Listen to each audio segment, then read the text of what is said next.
Господи мене Ісуса, nataka timbit ushenikame na samym dele. A usheniki eta dyscyplina. Usheniki eta urowy, eta standard.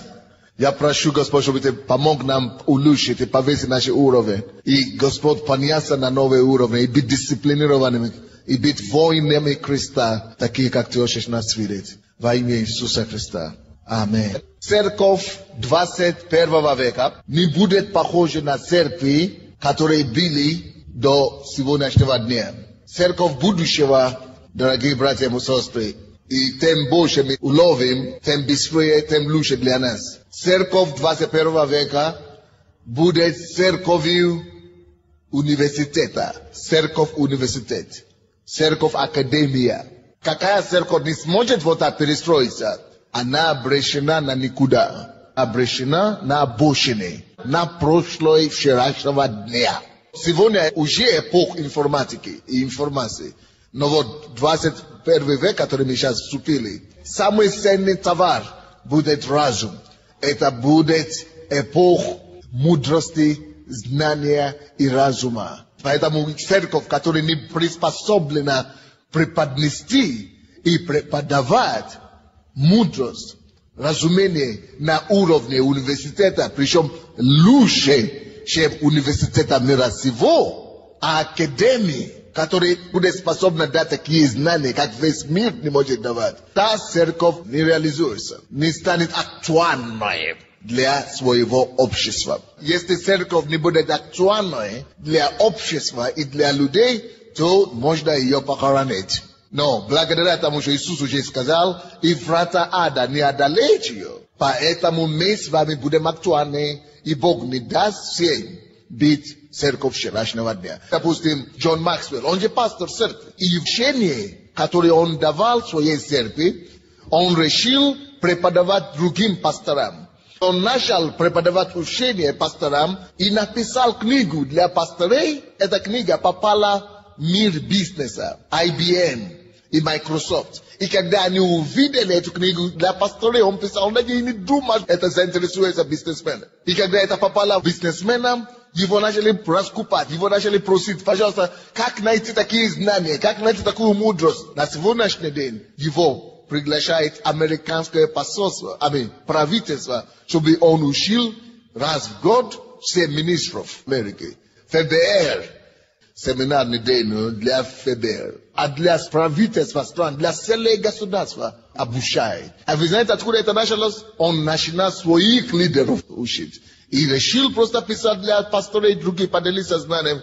И весь мир знает, мир нуждается в том. Это подсказка нам. Завтра будет только такая церковь. Даже во всей Европе, кто понял это, что система знания, разум надо закладывать, и надо поднимать, и взращивать своих людей. Никакого перспектива для лидера не будет, если лидер не растет.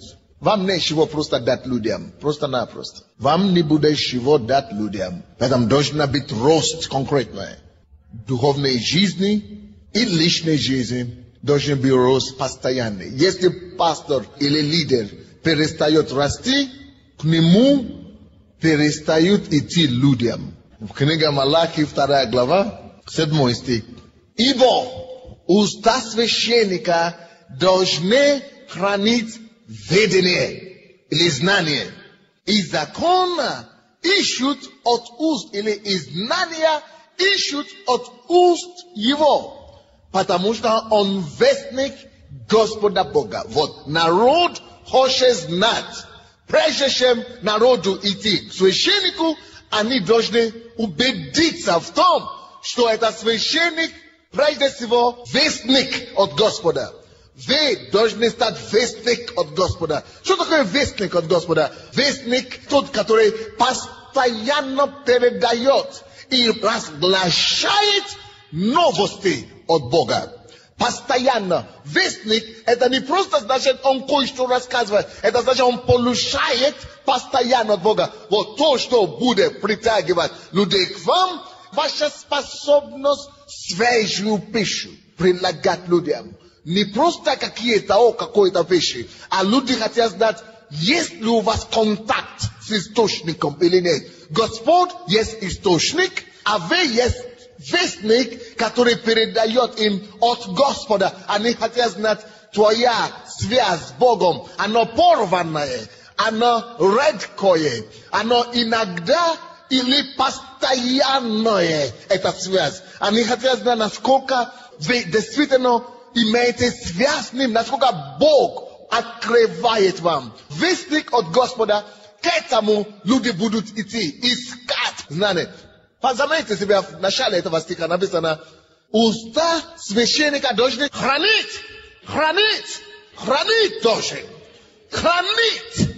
Значит, настолько он переполнен, что у него нету дефицита видения. Потрясающая вещь. Значит, постоянно у него есть что сказать. Постоянно у него есть весть. А что такое весть?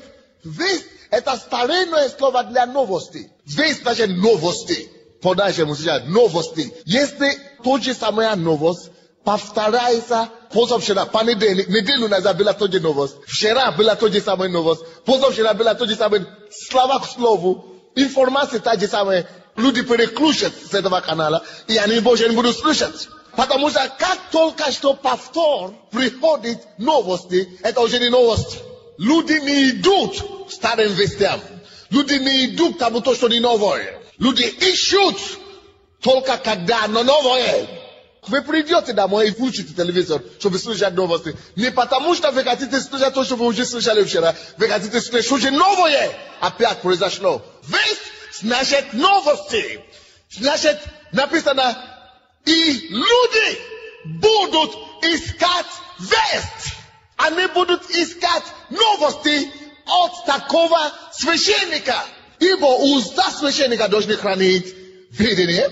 И закон ищут от уст его. Да, скажите, ищут. Не написано, что священник сам начинает искать людей. Люди ищут.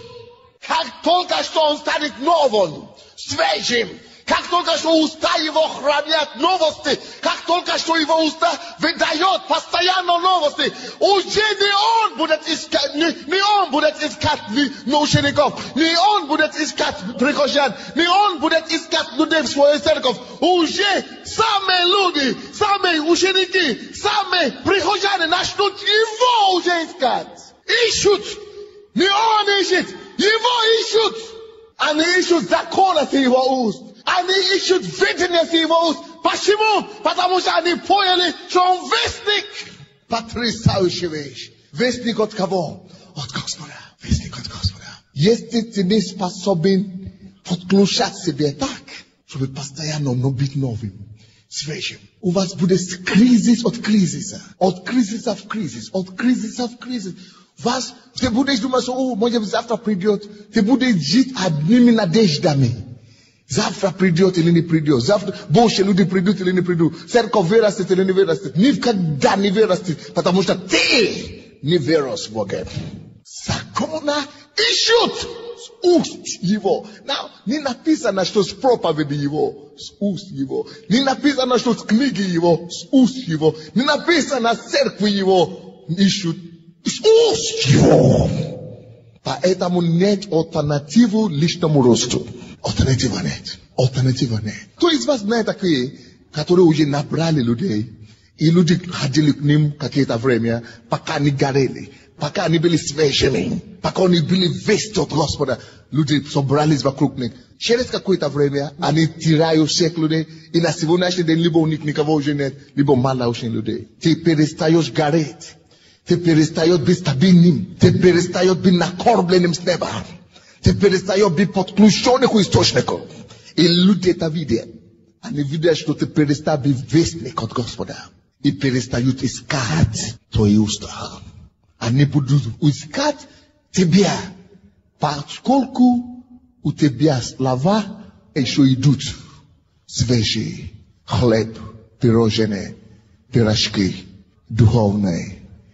Поскольку эти пирожки будут идти свежие, люди будут искать. Но как только что ты уже стал каким-то... Вы посмотрите телевизор, который тот же самый рассказывает каждый день, вы вообще его выбросите. Или переключите какой-то другой. А нормально весть будут искать. Они хотят знать, ты вестник или нет. Ty nevestnik, ty nedastojnë që këtë bje ka dili. Ty nezasluživajsh. Ibo ustaj, ibo ustasve shenika, dajne hranit vedine. I zakona ishut od us jivo. Потому что, он вестник Господа Саваофа, Бахала Бахасакатая. Серьезная вещь. Матфей 6 глава, 5-6 стих. Вспомни со слова Иисуса. Еще он сказал, он говорит, когда ты делаешь свой, пускай право или знает лево, но суть заключается в том, что войди в твою тайную комнату, так, и отец твой, видящий тайное. Скажите, видящий тайное. Получается, что наш Бог способен заметить только то, что делается тайно. Делаешь открыто и разглашает, он закрывает на него глаза, он не видит. Видящий тайное. Поэтому любите людей от всего сердца. Трудитесь, когда никто вас не видит. Занимайтесь. Говорит, видящий тайное воздаст. То, что даст вам величие в жизни, и то, что даст вам рост, то, что даст вам учеников, не те уроки, которые мы сейчас проходим. Потому что это не тайное. Но когда вы пойдете отсюда, и в тайной комнате будете упражнять то, что здесь научено. Тайную жизнь, личную жизнь, будете практиковать, будете ходить в этом, будете действительно заниматься этим. Видящее тайное. За это тайное, не то, что открыто. Вы знаете, именно тут мы спотыкаемся часто, братья и сестры. Потому что мы все, если надо ходить на служение, мы ходим на служение. А вот если уже надо заниматься дома или молиться дома, мы это уже не делаем. Но нам легче открыто и что-то делать. Танцевать в церкви, мы это делаем. Но танцевать и петь у себя дома и прославлять, мы это не делаем. А на самом деле то, за что Бог воздает, не то, что мы делаем в церкви, открыто обычно. Видящее чего?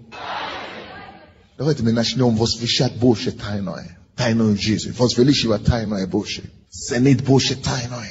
Чем явное. Явное только люди ценят.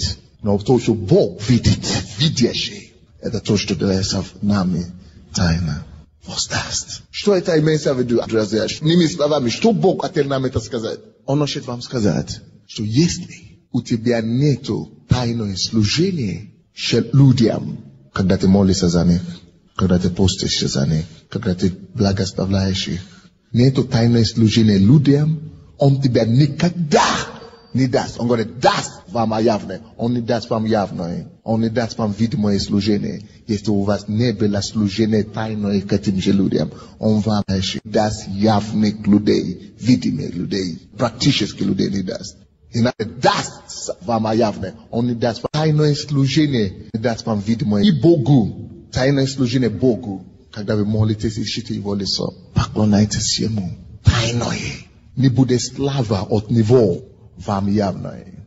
Все, что мы имеем с вами, друзья, если это от Бога, который Бог благословляет, он благословляет только по той мере того, что он в тайное видел. Если у тебя тайное служение людям, которые Бог видит, или он вообще ничего не видит, потому что все только то, что ты делаешь, видно, открытое. Если у тебя тайное служение Богу, которое он видит, потому что явно это он же не видит, он видит только тайное. Если этого нет, мы с вами еще не начали. Господь, мы каемся, помилуй нас. Дай нам, чтобы мы начали ценить то, что ты ценишь. Знаете, что-то удивительное, что Иисус говорил. Высоко ценится в глазах нам, чтобы мы начали ценить то, что ты ценишь. Высоко ценится в глазах людей, оно что? Мерзость в Божьих глазах. А то, что он ценит, это вот это как раз тайное все. Часто с вами ценим мерзости, а не то, что он ценит. Луки 16-15. Это сильнейшее место. Давайте начнем, друзья, ценить то, что он ценит. Начнем пренебрегать то, что он пренебрегает. То, что для него является мерзостью, перестанем замечать. Будем ценить то, что он ценит. Так иметь тайную жизнь, которая приведет к росту. Духовная жизнь и личный рост лидера. Есть два направления, как надо над собой работать. Лично. Личный дух. Не то, что мы делаем открыто и на виду, но тайно. Первое, чтобы мы росли. Что нам делать, чтобы мы постоянно, регулярно, вновь всегда росли. Есть две вещи, что нам надо делать. Не то, что мы делаем открыто и на виду, но тайно. Первое. Вам надо, нам надо работать над личным обучением. Самообучение, самообразованием. Нам надо заниматься самообразованием. Вот это самообразование и самообучение и больше всего поднимает человека. Кто из вас скажет, что из всего того, что вы достигли сегодня, вы достигли только из-за тех знаний, которые вы приобрели в вузах? Я тоже закончил вуз, причем красный диплом. Но я бы не сказал вам, что именно из-за этих образований я теперь стал, кем я стал. Но то, что я приобрел сам, может быть, пока я в университете был, но то, что я сам приложил усилия над собой и занимался, может быть, после института, или до института, или во время института, вот оно сделало меня, кем я есть сейчас. Много и миллионы людей закончили вуз, а не никто. Потому что не это открытое, явное дает восхищение в жизни. Тайное. То он сам над собой занимался. Самообучение, самодостижение. То, что он сам вне общей программы достигал, стремился и приобрел, вот это дает тебе настоящий успех в жизни. Поэтому первое, на чем нам надо заниматься, если мы хотим состояться в Боге, вообще в людях, в обществе, как лидеры 21 века, нам надо прежде всего заниматься самообразованием. Именно само. Подчеркните 2 раза это слово само. А то не занимается самообразованием, просто надеется на проповеди по воскресеньям, по четвергам или по средам, или просто на какие-то общие, не возвращается больше к этому, он никуда не приходит. Но тот, кто занимается потом дополнительно, самостоятельно, того Бог его сдает явно. Второе. Вам надо работать и развивать свою личную молитвенную жизнь. Просто личную молитвенную жизнь. Я не говорю про ночные молитвы общие. Это обязательно. Я не говорю за церковные молитвы общие. Я говорю за что? Личную молитвенную. Есть ли у вас такая? И насколько она развивать. Вот насколько она сильна, настолько сильны вы. Вы не можете быть сильнее в вашей личной жизни, молитвенной, самообразованием. Насколько это крепко и сильно, насколько вы сильны. Давайте возьмем первое, самообразованием. Личное самообразование. Как этим заниматься? Как поставить это, чтобы поставлено было? Во-первых, все, что я говорю сегодня, зависит во многом от самодисциплины. Надо дисциплинировать себя. Допустим, если вы хотите развивать себя в самообразовании, первое, что вам надо делать, целенаправленно выделить время, чтобы заниматься, то есть учиться, обучаться. С утра, допустим, вы говорите каждый день, просто закон. Я буду читать Библию 30 минут или час. Проведу 30 минут полчаса или час, или раз в месяц. Как вы сможете, или раз в 2 недели. И вы должны указать это время. Вот это позволяет человеку расти. А то не развивает, то не работает вот так над собой. Он думает, что он растет, потому что он спит и просыпается, думает, что он растет. Действительно, вы растете, но только биологически. Стареете, вы не растете, это не рост. Это самообман. Нету большего самообмана, чем вот такое ощущение, что ты растешь, когда ты сам не занимаешься. Значит, надо отдельное время выделить, всегда. И надо для себя указать, что я буду этим. И обязательно нужно дисциплинировать себя в эти выделенные время, то, что цели, которые вы поставили перед собой, обязательно это должно стать для вас привычкой или обещанием. Для того, чтобы она стала постоянным, стабильным. Я не знаю ни одного великого служителя в мире, который не посвящен, который не одержим учебой, самообразованием. Все великое имя, которого вы назовете, они подержимы самообразованием, самообучением. И вы тоже можете быть исключением. Вы не вырастете. Тимофею, 2 глава, 15-16 стихи. Старайся представить себя Богу достойным.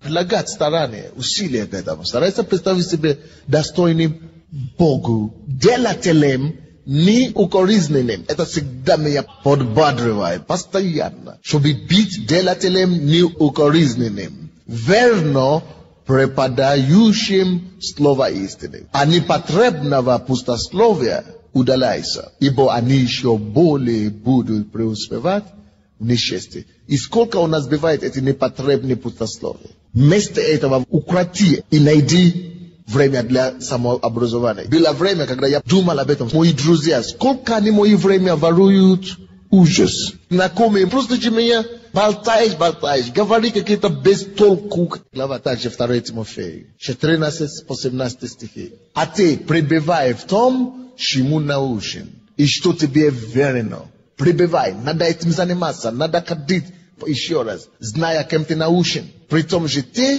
и здесь вас знает Священное Писание, которые могут умудрить тебя во спасение верой во Христа Иисуса. Хотя он знает Священное Писание с детства. Он говорит ему, все равно пребывай в этом. Не отходи от этого, давай еще раз этим занимайся. Зачастую мы думаем, а я это уже знаю, а я это уже слышал. Самообман. Ну, а потом все. 17 стих. Да будет совершен Божий человек ко всякому доброму делу приготовлен. Чтобы мы могли быть действительно приготовлены, нам надо заниматься. Следующее.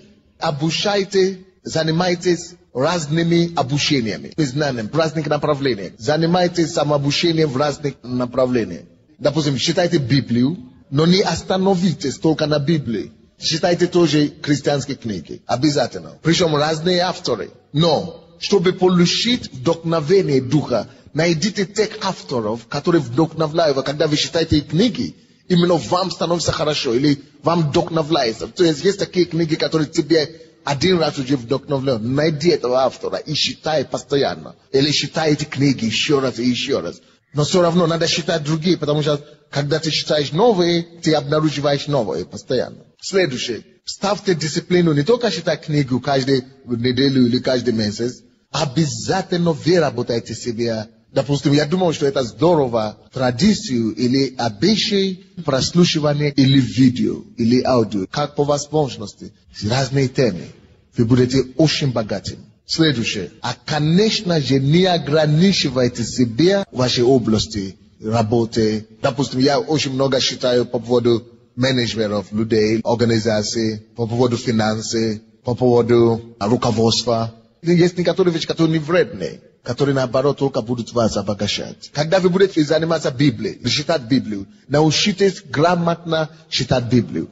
Нужно научиться обращаться с Библией с подходом и более организованно. Ваше изучение Библии лучше, чтобы она была более систематически, чем спонтанное и какое-то неорганизованное.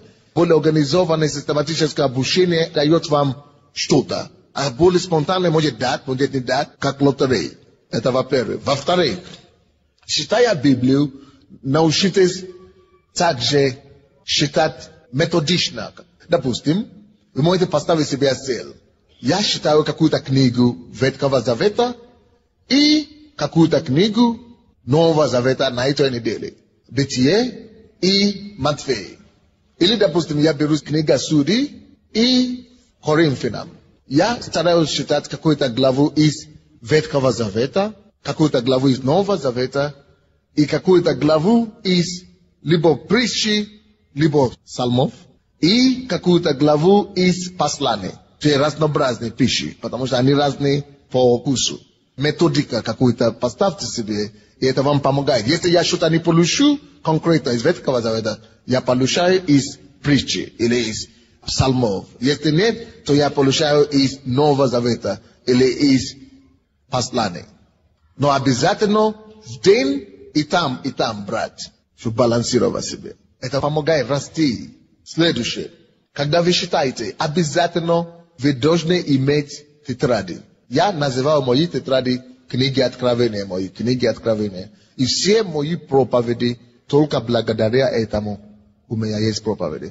Вы не поверьте, благодаря таким дисциплинированным обращениям к Библии, изучение другие, и то, что я сейчас вас слышу, у меня на сегодняшний день. Вы думаете, как пастор успевает писать только книг? Я вам скажу, у меня столько много откровений благодаря этому, что на сегодняшний день у меня не меньше 1000 наименований книг уже есть. Вам не? 1000. tesisha knik nazvane ni proper vectolka nik stolka kravene stolka bagasva bespridela yani zna uspeyulia do smert sweta velogit i dat miru i dat moemu pakalene lagadaria tainoi systematisches koi самообразование оно так дает. Вы всегда будете то священный уста, которые хранит знания. И люди всегда будут бежать к вам. Потому что вы свежие с неба. Вы подключены к источнику. Могу больше не читать Библию до смерти, а у меня еще будет проповедь каждый день. Но я буду читать каждый день Библию, потому что это моя жизнь. Это источник. Что я еще больше и больше и больше получаю. Мне только 38 будет май. Еще столько еще жить, сколько еще откровения можно получать. Господи, велика Твое богатство, безмерно, безгранно, без... Возьмите, у вас дождь не бить. Вот, допустим, я готов потерять все мои Библии на сегодняшний день. Но я что-то могу, готов потерять свою квартиру, готов потерять свою машину, готов потерять все мое имение. Но вы знаете, что я не могу потерять, позволить себе потерять? Не могу себе позволить только одно потерять. Эти мои тетради. Они дороже денег, они дороже Библии, потому что если я потеряю Библию, я пойду в другой магазин куплю. Но эти откровения нигде больше не возьму. Они не написаны в книгах, они не написаны в кассетах, нигде. Ни у кого не, только мне они даны. И они вымолены слезами, часами, тысячами. Все готов потерять, но не дал. Когда ваша жизнь станет такой богатой перед Богом, тогда Богу не страшно сделать вас богаты явно перед людьми. Но когда вы не богаты перед Ним, в Нем, в тайной, Ему нечем вас обогатить внешне. У вас нету фундамента, нету корня, который могло видеть вас. Так что занимайтесь самообучением, занимайтесь самообразованием. Как получать откровение? Когда вы читаете Библию, первое, задавайте себе вопрос. Что Бог хочет мне сказать о себе в этом контексте? Что Он мне хочет открыть о самом себе? Это станет для вас откровение. Вот одна проповедь. Второе. Что Бог хочет мне сказать о самом себе в этом местописании? Это тоже станет для вас откровение. Можете это писать. Третье. Есть ли какой-то пример, который я могу взять на вооружение, которому я могу последовать? Есть ли пример для подражания в этом контексте или в этом писании для меня, или для моей церкви, или для моей группы, или для проповеди для других? Следующее. Есть ли какой-то заповедь, или повеление, или совет, которому я могу последовать в данном тесте, в данном контексте? То, что вы увидите, станет для вас откровение. Слово, послание. Следующее. Есть ли какая-то ошибка, поступки неправильные в моей жизни, которые это местописание мне побуждает менять? Есть ли что-то, что мне менять через это местописание? Моей личной жизни, моей системе, моей церкви, моей структуры. Следующее. Есть ли какое-то обетование мне брать? И как только что вы находите это обетование или исправление, тут же закройте глаза, молитесь, кайтесь, или берите это обетование, скажите: Господи, я беру его. И пишите их, должен быть тетрадь всегда возле вас. Следующее. Есть ли какой-то урок или откровение для меня? И последнее. Есть ли о чем мне помолиться? Есть ли тема, о чем я мог бы помолиться здесь? И потом помолитесь, и прежде чем уйти. Или молитесь на ходу с этими писаниями, с этими откровениями, которые получаете. Самообучение — это первое. Второе — это тайная молитвенная жизнь. Как теперь построить тайную молитвенную жизнь? Конечно, вы знаете, что молитва подобна на мускулатура. Тот, кто молится и пребывает перед Богом, тот накачанный. Он как Шварценеггер. Он как культурист в духе. Накачанный. А вот тот, кто не молится, у него атрофированный в духе. Атрофированные мышцы, к сожалению. Не будьте атрофированными в духе. Будьте накачанными. Никто не может быть сильнее в жизнь, Shem его тайное молитвенное жизнь. Ваша тайная молитвенная жизнь определяет ваша искренняя и истинная сила и вес духовного мира. Вес и сила определяется ваша тайная молитвенная жизнь. И ваша молитвенная жизнь определяет масштаб вашей власти и авторитета перед Богом и перед людьми. Знаете, есть люди, которые имеют авторитет перед Богом. А есть люди, которые этот авторитет. Давайте зададим вопрос себе. Есть ли у меня вообще какой-нибудь авторитет перед Богом? А перед людьми? Кто-то жалуется. А вот меня не уважает кто-то. Меня кто-то не хочет уважать. Меня кто-то там не посчитает. Конечно, понятно почему. Мне, допустим, понятно. Если ты хочешь, чтобы тебя уважали, тебе не надо ради этого наезжать на людей. И тебе не надо тоже права качать. Мышцы духа надо качать. Молитвенные мышцы. Иди закройся в тайной комнате. И у тебя будет авторитет и уважение. И почет, и власть. Не только перед Богом, но и перед людьми. Кто-то жалуется. Претензии имеет. Что вот, конечно, у себя народы не да. Значит, твоя молитвенная жизнь тайная только на масштабе твоего коллектива или твоего колхоза. Значит, ты колхозный чемпион. Тоже ничего. Тоже ничего, да. Есть некоторые люди в этой церкви, которые тоже ничего, да. Не являются ни пасторами, ни рукоположенными служителями, но имеют зато вес больше некоторые пасторы. А потом кто-то придет и начинает жаловаться. А вот швяджи, это самое. Чего вы меня, это самое. Закройся чуть-чуть, дорогой. И даже если ты начинаешь жаловаться на те, у кого авторитет, допустим, кто-то недолюбливает, может, пастора Наташа, или кого-то еще недолюбливает из пасторей, и говорит, а чего он так себя ведет? И а чего она так себя ведет? А чего его вообще так уважают? А чего так за него? Конечно, ты можешь не уважать, но раз миллионы или тысячи уважают, значит, о чем-то это говорит. Почему именно ее или его уважают, а не тебя? Задумайся, дорогой. Тайная комната. Знаете, я постоянно на духовном совете или вообще на пасторском говорю моим пасторам, уединяйтесь, берите время с Богом.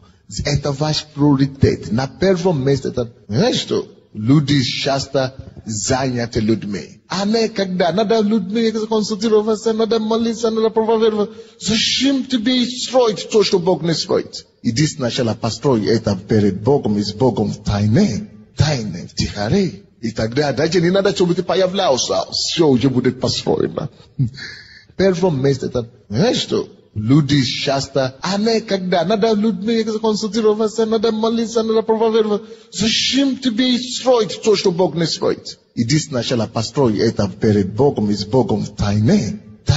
Но если Бог не засвечит дома, напрасно все, пусть Бог сделает нас мудрыми. Во имя Иисуса. Марка 1 глава 35 стих. А утром, став весьма рано, вышел и удалился в пустынное место и там молился. Знаете, что Иисус почти все время с учениками, но он понимает принцип Отца. Только тайное воздается явное. Отец его, он знает его хорошо, видит только тайное. Поэтому он удалялся постоянно от этих учеников. Если даже Иисусу пришлось жить по этим правилам, но кто я такой? Он понимает, нету большего авторитета публики, чем того, что он заработал тайной. Получается, кредит сажаем. Мы придите сюда в четверг, пятницу, на ночные молитвы. Или сегодня будут ли ребята здесь молиться после этого, здесь до утра. Или завтра. Каждый день люди приходят сюда молиться. Прочтите, сколько лидеров вы найдете. Даже из тех, которые здесь сидят. Никого. Я же лидеры. Мы как-то любим явные вещи. То, что дает вес, то, что дает признание. А вот то, что никто ничего не видит, угадается. Боже, победа. Даже Иисус не мог избежать этого правила. Даже по блатам ему не прошло. И по нам по блатам не пройдет. Давайте будем серьезно отнестись к тому, чтобы развивать. Найди время. Как это делать? То же самое, как я говорю по учебу. Определитесь для себя, что каждый день минимум у меня будет какой-то. Пускай у вас будет какой-то минимум. Час минимально. 2 часа минимально. Общение с Богом, молитва и слово будет какой-то минимум. Какие советы я могу вам дать, чтобы улучшить свою молитвенную жизнь?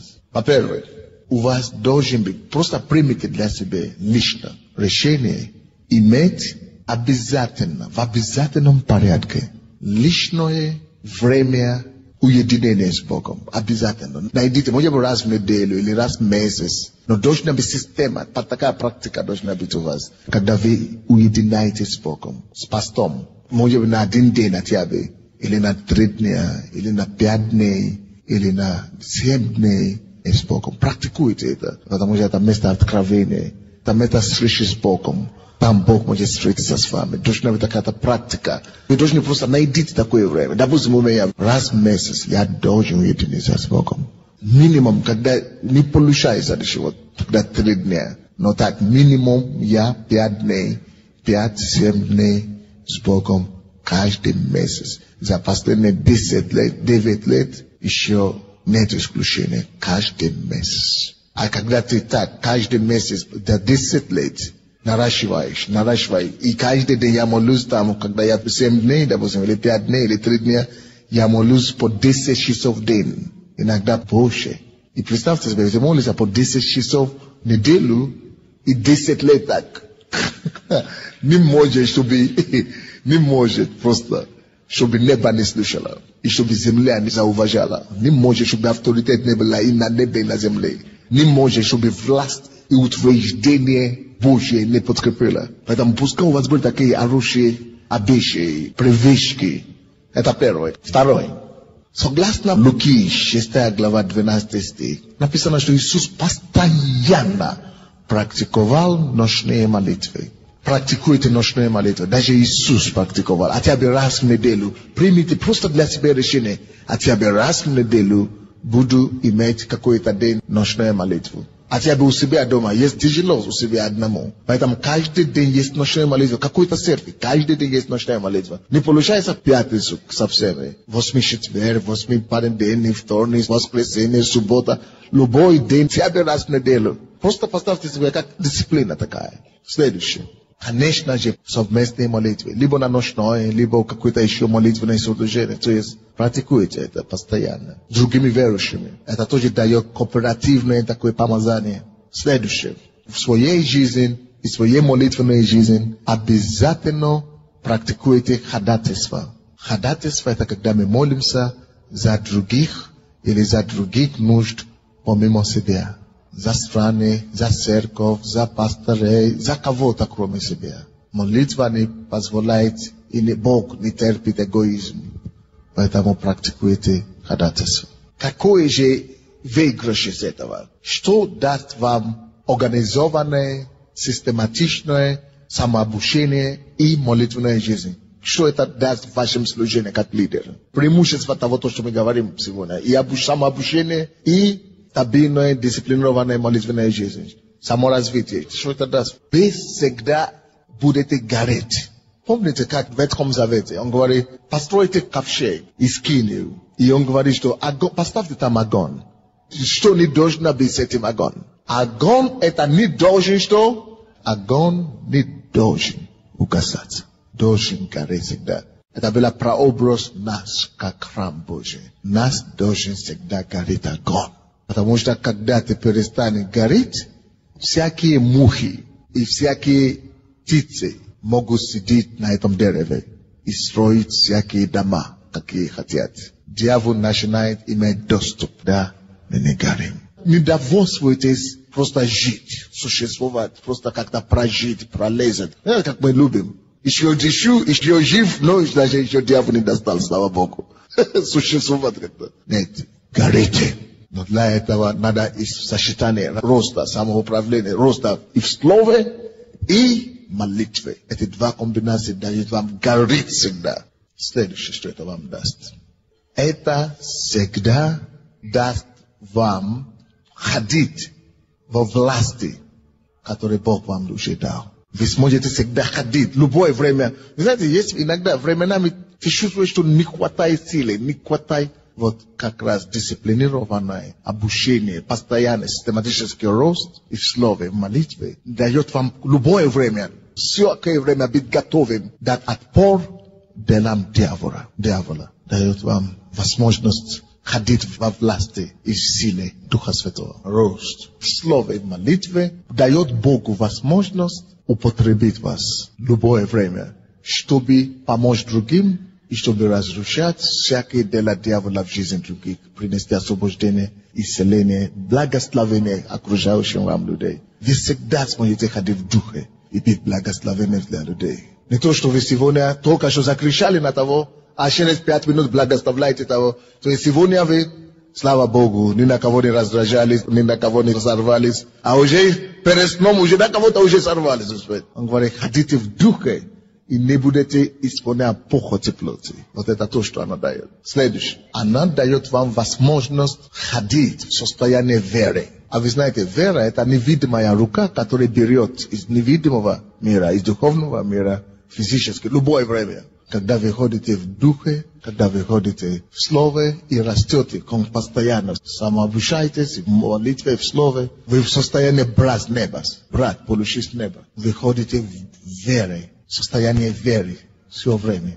Следующее. Самообучение и постоянный рост позволяет, чтобы сила Божья и присутствие Духа всегда действовал вокруг вас. Даже если вы не молитесь, даже если вы не проповедуете, в вашем служении, над вашим служением всегда веяние Духа всегда ходит. Какое-то состояние благословения, какое-то благодать Божия всегда присутствует при вас. Какая-то благодать всегда есть. Благодать всегда есть. Чувствуется, что присутствие Духа всегда есть. Даже если вы ничего не делаете. Потому что вы над собой, потому что Бог видит тайное. И Он дает явно вот эти все вещи. Он хранит явно вас. Следующее. Постоянный рост в слове, пребывание в молитве ощущает ваши окружающие среды. Духовно от бесовских уменьшает влияние на шатстве властей. Мироправители тьмы века сего в том городе или в том районе или в той сфере жизни, над которой Бог вас поставил.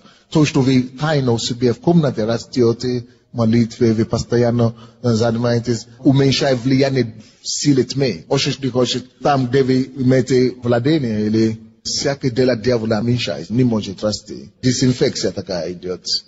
Силы тьмы, именно ваше окружение. Следующее. Если вы просто даже живете вот такую жизнь, постоянной молитве и укреплением слова, хотите, не хотите, Евангелие будет остро в ваши уста, будет эффективно через вас. Вы говорите, она по-другому. Люди будут получать благодать через ваши слова. Евангелие будет работать по-другому через вас. Невозможно, чтобы ваши слова не отличались, не были благословленными. Вы какой-то эффектив. Слова ваши всегда будут как соль нести постоянно. Соль и благодати наполнены. Люди всегда будут получать благословение от вас. Это потрясающее ощущение. Это бесподобное благословение. Один брат из нашей церкви мне говорит, я встречаюсь с какими-то людьми по работе своей, высокопоставленные. Рассказывал им, как-то, почему-то они все меня слушают, но не каются и не ходят в церковь. Рассказывал на работу, все меня слушают, вроде бы интересно, но не каются и не идут в церковь. Он говорит, давайте тогда, пастор, я сделал встречу с вами и некоторыми моими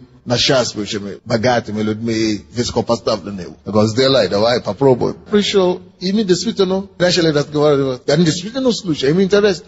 Он говорит, вот слушают, но не каются. Но в отличие от него, когда мы закончили еды, так они покаялись со слезами. Все это зависит от веса духовного. Я не молился специально или для этого. Но то, что ты это делаешь постоянно, она что-то дает. Я слышал, как-то Кеннет Эгин сказал, что есть некоторые, которые молятся по 6 часов, но раз в году, но раз в месяц, допустим. А он говорит, духи, законы духа так работают, что больше ценится постоянство. Если ты даже не можешь молиться 6 часов каждый день, тогда не надо молиться 6 часов только один раз, один день в неделю только. или один день месяц. Возьми себе какой-то минимум, какой-то стабильный, чтобы ты мог, допустим, молиться железно час, каждый день в такое же время, а ты обещать каждый день. Если ты это сделаешь год целый, не пропусти. Или это делает 5 лет, люди начинают появляться где-то и начинают что-то говорить, либо просто небо начинает тебя опознавать. Поэтому стабильность, изучение, личный рост, молитвы очень важно. Пусть Бог сделает нас не только слушателями, но и делателями слова. Дайте Богу славу. Положите одну руку на себя, вторую Господу. Скажите: Господь, я так хочу измениться. Я так хочу быть дисциплинированным.